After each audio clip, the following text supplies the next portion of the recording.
Shalom, all praises, blessings, glories, and honors to Yahweh Bahashem, Yahweh Shai Bahashem, Racha Kodash. Double honors to my elder apostles and bishop elders of Great Millstone, who have taught me this truth, as well of men of like mind. Shalom wa chasad, which means peace and mercy to the elect of the nation of Israel, whom you so-called Negroes, Latinos, Native American Indians, and Israelite foreigners of the seed line of our forefathers, Abraham, Isaac, and Jacob, whom are scattered here in America, which is Babylon the Great, and abroad. To you I say Shalom, and Yahweh Bahashem, Yahweh Shai Ratazah. This lesson is edifying and informative. Ezekiel chapter 7, verse 25. Destruction cometh, and they shall seek peace, and there shall be none. 1 Thessalonians chapter 5, verse 3. For when they shall say, peace and safety, then sudden destruction cometh upon them, as travail upon a woman with child, and they shall not escape. Ezekiel chapter 7, verse 26. Mischief shall come upon mischief, and rumor shall be upon rumor. Then shall they seek a vision of the prophet, but the law shall perish from the priest, and counsel from the ancients. In the news from the CNN, why gas prices are surging this month, and others. Now, this article does not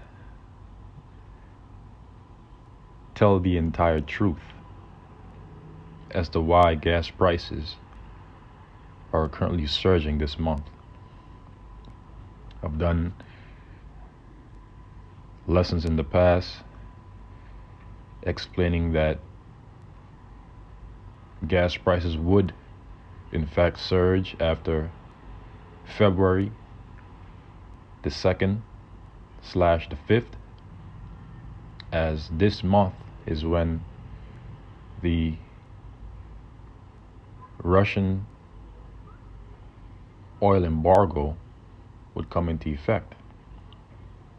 In fact, in this lesson, Lord's willing, we will read this article entitled Russian Oil Price Cap Countermeasure Comes into Force, published here on the RT. This is one of the reasons why prices at the pumps are skyrocketing this month. But after reading some of the things in this article, CNN does not give the full truth. But let's read some of what is said right here. Normally, prices at the gas pump drift lower during the dead of winter, as lousy weather keeps Americans off the road, which is true. But something unusual is happening this year. Gas prices are rocketing higher. The national average for regular gas jumped to $3.51 a gallon on Friday, according to AAA. Although that's a far cry from the record of $5.02 a gallon last June, gas prices have increased by 12 cents in the past week and 41 cents in the past month. All told, the national average has climbed by more than 9% since the end of last year, the biggest increase to start a year since 2009, according to Bespoke Investment Group. AAA says some states have experienced much bigger gains over the past month, including Colorado, 98 cents, Georgia, 70 cents, Delaware, 62 cents, Ohio, 60 cents, and Florida, 59 cents. The unusual wintertime jump, now they're not going to go too much into detail concerning this wintertime jump in gas price is drawing eye rolls from American drivers already grappling with high prices at the supermarket. Why? Due to inflation. It also threatens to undermine improvements in the inflation crisis that crippled the economy much of last year. So, why are gas prices jumping? And this is where they don't go really at all into much detail as to the true reason why in regards to the EU's Russian oil price cap. It's not because of demand, and not to mention, China is reopening on a much larger scale. This is something that I'd also mentioned to the Holy Spirit in previous lessons, because China is one of the largest, if not the largest, consumers of energy. It says it's not because of demand which remains weak. Well, guess what? It is because that's one of the reasons why. Because China is reopening, which remains weak even for this time of the year. Instead, the problem is supply. Refinery troubles. Well, before I read on in this article, or in fact, what I'll do is I'll leave the link to this article in the description box of this lesson if you want to read on the rest for yourselves. Let's really find out why gas prices are surging this month. Also from the CNN, China's reopening isn't all good news. I wonder why. Inflation could get a second wind. China's swift reopening after nearly 3 years of strict CV controls could provide a much needed boost to global economic growth, but may also stroke inflation just as it has shown signs of falling back. The revival of the world's second largest economy and its biggest consumers, hear that? of commodities threaten to push global prices for fuel, industrial metals, and food this year. So this is one of the reasons why we are seeing and will continue to see a spike in the prices for energy at the pump. Since the beginning of January, prices for copper, aluminum, and zinc have all had their best start to a year in 11 years, rallying by an average of 13%. Analysts at Deutsche Bank told CNN, citing data from the London Metal Exchange, tin, which is largely used to make electronics, has soared 30%, its biggest rise in 32 years. There's a tremendous amount of pent-up demand that we do expect to come back to markets, specifically after Chinese New Year. Nikki Shields, head of metal strategy at precious metals trader MKS PAMP, told CNN. Markets have rallied in anticipation of that, she said. It's not just commodities that are rising on hopes for China's recovery. Stocks in MSCI's China index have risen 40% since the start of trading this year. Nasdaq's Golden Dragon China Index, which tracks Chinese companies listed in the United States, have climbed 90% over the same period. There are already signs that the economy is getting back on its feet. Bernard Arnault, chief executive of luxury retail group LVMH, told analysis on Thursday that the rebound in visitors to stores in Marco, where Chinese tourists are now allowed to travel, has been spectacular, which is pretty much redundant to what we are looking to read.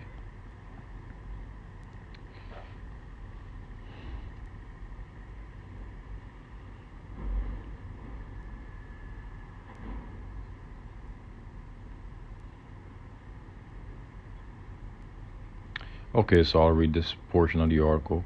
Yet, if global food and energy prices start rising again, that could feed through into higher consumer prices. China's reopening could bump up demand for agricultural goods, while the world is still in the grips of the worst food crisis in modern history.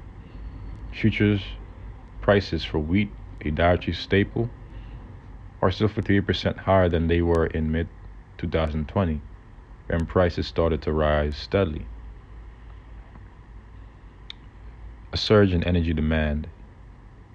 China's reopening is also expected to drive up demand for oil, the International Energy Agency said in a report last week, and this is one of the reasons why. That global demand could surge to an all-time high of 101.7 million barrels per day this year, with China accounting for almost half of that increase.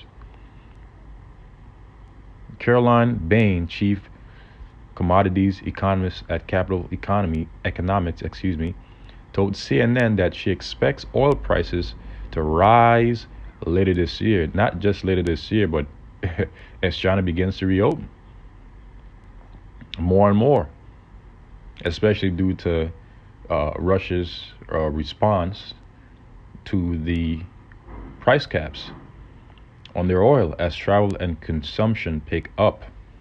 So expect inflation to go back up even more. The research group now expects the price of a barrel of Brent crude, the global oil benchmark, to rise to $95 a barrel by the end of the year, up from its previous estimate of $85. U.S. gas prices have already climbed 40 cents a gallon in a month, partly because of the rise in crude prices since early December. Rising oil prices could help push up global inflation, or at least keep it elevated, just when consumer price rises have shown signs of moderating, tempering hopes by businesses and investors that the world's central banks may soon be done raising interest rates. Markets expect the U.S. Federal Reserve to hike the cost of borrowing by 25 basis points at its meeting next week, which is today, a more modest increase than the 50 basis point raise it approved last month. China's appetite for energy could prove especially difficult for Europe as the continent tries to refill its natural gas storages ahead of next winter with just a tiny fraction of Russian imports it once relied on. Europe's benchmark natural gas prices have tumbled 84% since hitting their all-time high of 343 euros, equivalent to $373 per megawatt hour in August. That trend could start to reverse if China competes with Europe for a fixed number of LNG cargoes from the United States and Qatar, the bloc's biggest suppliers. All right, because Russia's been cut off. The amount of LNG that China will be buying from the rest of the world will be higher than we have seen. Christine Lagarde, president of the European Central Bank, told a panel at the World Economic Forum last week, there will be more inflationary pressure coming out of that added demand in commodities and energy in particular, she said, adding that the ECB plans to stay the course in raising interest rates to help tame inflation. I will conclude reading here as the point has already been read. So now we have been reminded as to one of the true reasons why gas prices are surging this month, which was not explained here in depth as it should have been in this article. Now, in other news, again from the RT, Russian oil price caps countermeasure comes into force. This is the second reason why. Okay. It bans sales of the fuel to buyers that implement the mechanism in their contracts. Russia has banned the sale of crude oil to parties that implement the West's price ceiling mechanism. From February the 1st, Russian exporters are obliged to prevent any direct or indirect mention of the price cap mechanism in contracts with their overseas clients at all stages of fuel delivery to the end consumer. If such a mention is discovered in a contract, the exporting company must inform Russian customers, authorities, and the Ministry of Energy, undertaking to revise the document to eliminate the violation within 30 days. Otherwise, the supply of Russian fuel under such a contract would be illegal. So this adds to pressure. The measure will remain in place until July 1st, when the Russian government plans to take similar action in retaliation to a looming price cap on the country's petroleum products. So keep an eye out on July 1st. The Russian Energy and Finance ministries are also currently working on the price monitoring procedure for Russian oil's exports, which is expected to be finalized by March the 1st. The $60 per barrel price cap in Russian seaborne oil exports was introduced by the EU, G7 countries, and Australia on December 5th. The mechanism prohibits Western companies from providing insurance and other services to shippers of Russian oil unless the cargo is purchased at or below the set price. A similar measure targeting Russian petroleum exports is due to come into force on February 5th, so keep an eye on February 5th, as stated earlier. Moscow views both measures as non-market oriented and unacceptable, and has repeatedly warned that any steps taken by the West to affect Russian energy exports will inevitably backfire in the countries that implemented them. Right, and triggering further energy inflation due to limited, global supply. That's why I stated earlier, this article had only stated so much. It really didn't go too much in depth. So the issue will be supply, okay? But as China reopens, they're gonna have increased demand for said supply that will be lacking. So we will see increases at the pumps, okay? Now this concludes the article. In other news,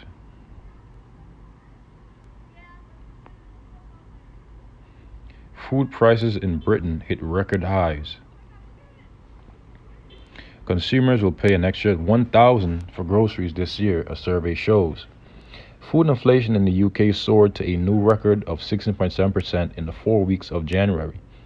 Even basics such as milk, butter, cheese, eggs, and dog food became much more expensive, according to new figures released by market researchers Kantar on Tuesday. The report says that grocery price growth is at its highest since the firm started tracking the figures in 2008, adding nearly 800, which 800 pounds is equivalent to 1,000 to the typical annual shopping bill, and forcing households to change their shopping habits to save costs. There has also been reports of another food plant, I believe this time it was for chickens, had gotten burnt down yesterday. It says late last year, we saw the rate of grocery price inflation dip slightly. That small sign of relief for consumers has been short-lived. Kantar's head of retail and consumer insight, Fraser McKevitt, said, noting that the current reading jumped a staggering 2.3% points from December 14.4%. The latest increase will take the average annual food shopping bill to £5,504, which is equivalent to $6,781, up £788, $974, according to Kantar. The data comes as British consumers face an even tighter squeeze on their finances this year amid the worsening cost of living crisis. Although overall inflation has started to ease in the UK from its highest levels in more than 4 decades, but get ready to see it go back up, food prices continue to rise, the economist said. And that concludes the article.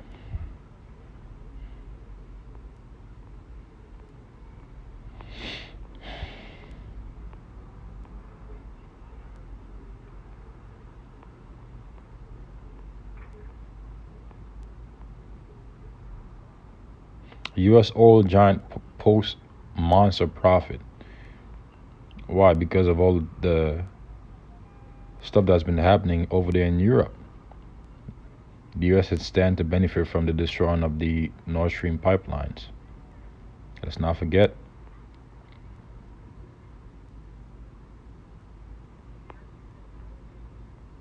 Warning issued for petrodollar.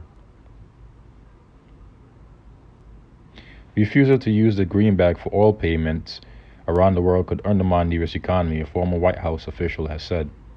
The U.S. is facing serious economic risks as more countries across the globe move away from the dollar in energy trade, according to former White House official Paul Craig Roberts. So this is going to be another thing that's going to add more pressure to prices at the pump eventually. Roberts, who served as U.S. Assistant Secretary of the Treasury of Economic Policy during the Reagan administration, cautioned in an article published on Monday that the end of the petrodollar would have severe adverse effects on the value of the dollar, as well as on U.S. inflation and interest rates. Right. He pointed to Saudi Arabia's recent announcement that it was open to accepting payments for oil in currencies other than the dollar. According to Roberts, if that happens, the demand for dollars and the currency's value will fall. By billing for oil in dollars, the Saudis guaranteed worldwide demand for the greenback. He explained, "This is a major threat to Washington's power and to the financial power of American banks," the economist added. Roberts noted that for half a century, the petrodollar has supported the value of the U.S. dollar and ensured financing for America's largest budget and trade deficits. Okay, don't be surprised if the U.S.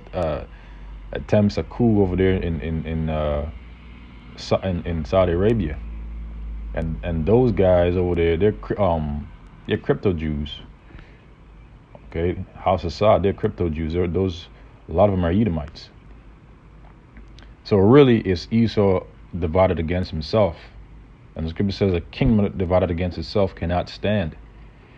Okay. Just like you have gutter rats dwelling in our land, in the land of Israel, well, you got scumlakites dwelling also throughout other nations in the Middle East, other regions.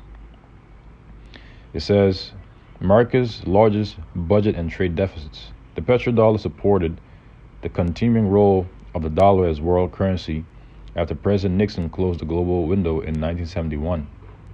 In effect, ending the Bretton Woods system following World War II that gave the U.S. dollar the reserve currency role. However, according to Roberts, in recent years, Washington has so abused the dollar's reserve currency role with sanctions and asset seizures that many countries, desire to settle trade imbalances in their own currencies, right? Because it's hard for other countries to what's the word I'm looking for? To convert, that's the word. To convert their own currency into US dollars to then make purchases. It's expensive. It says, and that's why they're seeking to do it in their own currency. It says, and in other methods, other ways, in order to escape Washington's ability to threaten and punish them for serving their own interests rather than Washington's. Right. It says, the article stated if the Saudis do drop, the petrodollar, Americans will face stiff inflation and high interest rates necessary to finance U.S. budget deficits. Unless the Federal Reserve itself finances the deficit by printing money, which will only add to inflation because that's basically the expansion of the money supply. In that case, monetary inflation would be added to inflation caused by the drop in the dollar's foreign exchange value. resulting from declining foreign demand for the greenback. Should this come to pass, the implication for the U.S. is massive austerity, Roberts warned. This includes the article. So a lot of interesting things are going to be happening in the very, very near future. And with that, I will conclude reading the articles and end this lesson. Lord's willing, it was edifying and informative. This has been another In the News. Again, this is the book of Ezekiel, chapter 7, verse 25. Destruction cometh, and destruction will come in the time of Jacob's trouble. Okay? In the form of the 4 kinds that the Lord will appoint over 2/3 of the nation of Israel, according to Jeremiah 15, during the times of Jacob's trouble. The sword to slay, the dogs to tear, the fowls of the heaven, and the beasts of the earth to devour and destroy, according to Jeremiah 15. All these things are prepared for 2/3 of the nation of Israel for the times of Jacob's trouble, when destruction cometh. And they shall seek peace, and these are the same people that say that the evil shall not overtake nor prevent them. But when destruction come, they will attempt to seek peace. Scripture says, for because of their pride the city shall be troubled, and many great miseries shall be done unto them that in the latter times dwell in great pride upon the earth, roughly paraphrasing the scripture. And there shall be none. Mischief shall come upon mischief, and rumor shall be upon rumor. Then shall they seek a vision of the prophet, but the law shall perish from the priest, and counsel from the ancients. So these false prophets, in which our people believe in, they won't have the answers. Okay? So with that, I will conclude this lesson. Lord's willing, it was edifying and informative. Until the next Lord's willing, I say shalom to the elect.